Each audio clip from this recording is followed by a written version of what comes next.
চটপটি পছন্দ করে না এমন মানুষ খুঁজে পাওয়া যাবে না। আর এই চটপটি যদি রাঁধুনি রেডিমেড চটপটি মশলা দিয়ে খুব দ্রুতই রান্না করা যায় তাহলে তো কোনো কথাই নেই। আসসালামু আলাইকুম সুপ্রিয় দর্শক, আশা করি সবাই খুব ভালো আছেন। তাহলে চলুন চটপটি রান্নার মূল রেসিপিতে আমরা চলে যাই।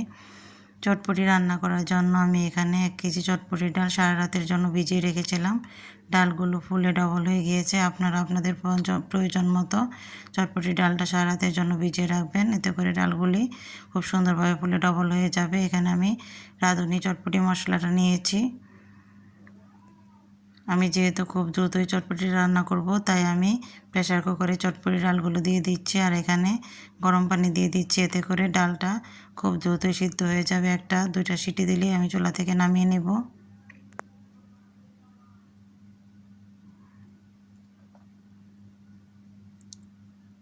ডালটা চুলায় তুলে দিয়েছি। এখানে আমি কিছু আলু আর 4টা ডিম নিয়েছি। আপনারা বড় ললিত আলুটাও নিতে পারবেন। আমি ছোট আলুগুলো নিয়েছি। দিয়ে দিচ্ছি পরিমাণ মতো কুসুম গরম পানি। এটাও আমি চুলায় দিয়ে দিব, এতে করে আলু আর ডিমটাও খুব দ্রুত সিদ্ধ হয়ে যাবে। ডালটা সিদ্ধ হয়ে গিয়েছে, চুলা থেকে নামিয়ে নিয়েছি। এখন ডালের উপরে যে খোসাগুলো উঠেছে সেগুলো আমি চামিচ দিয়ে ফেলে দিচ্ছি।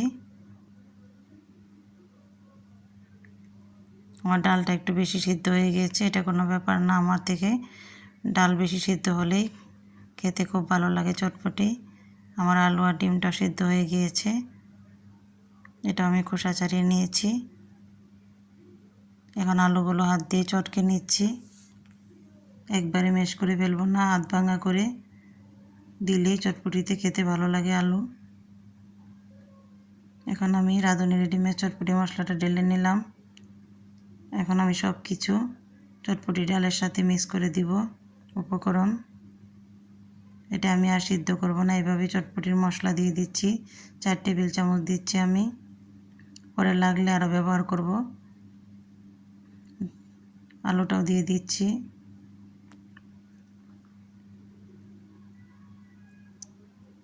আমি কুসুম গরম পানি দিয়ে দিচ্ছি। গরম পানি দিয়ে একটু পাতলা করে নিচ্ছি। ডালটা আমার একটু ঘন হয়ে গিয়েছে।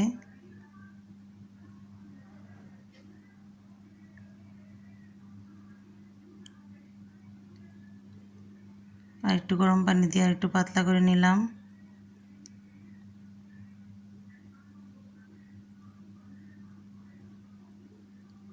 আমি ডালে পানি দেওয়ার আগেই কিছুটা ডাল একটা বাটিতে নিয়ে কাঁচামরিচ, পেঁয়াজ, চটপটি মশলা দিয়ে রেডি করে রেখেছি। এটা আমার ছোট ছেলে ফুচকা খেতে ভালোবাসে, ও ফুচকার সাথে খাবে, তাই আমি ওর জন্য এভাবে একটু মাখিয়ে রেখে দিচ্ছি।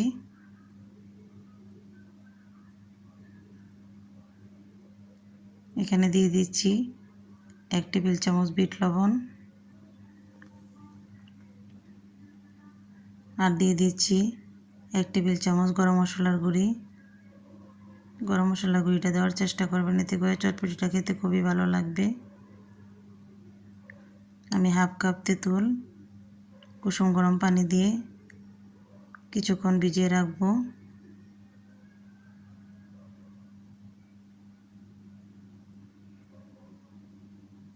তেঁতুলগুলি চটকে নিয়ে এর ক্লাদটা বের করে ছাঁকনি দিয়ে ছেঁকে নিয়েছি। আর এখানে 1 টেবিল চামচ চটপটি মশলা দিয়ে দিয়েছি।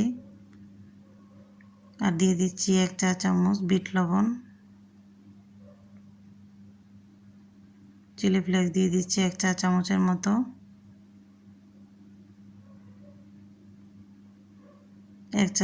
2 চা চামচ চিনি দিয়ে দিচ্ছি। টকটা রেডি হয়ে গিয়েছে, এটা আমি এক সাইডে রেখে দিচ্ছি। এখন আমি চটপটিটা রেডি করে নিব, তাই কিছুটা চটপটির ডাল একটা বাটিতে নিয়ে নিলাম।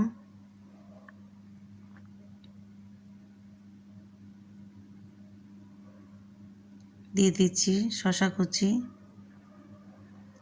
কাঁচামরিচ কুচি, পেঁয়াজ কুচি, ধনিয়া পাতা, ডিম দিয়ে দিব।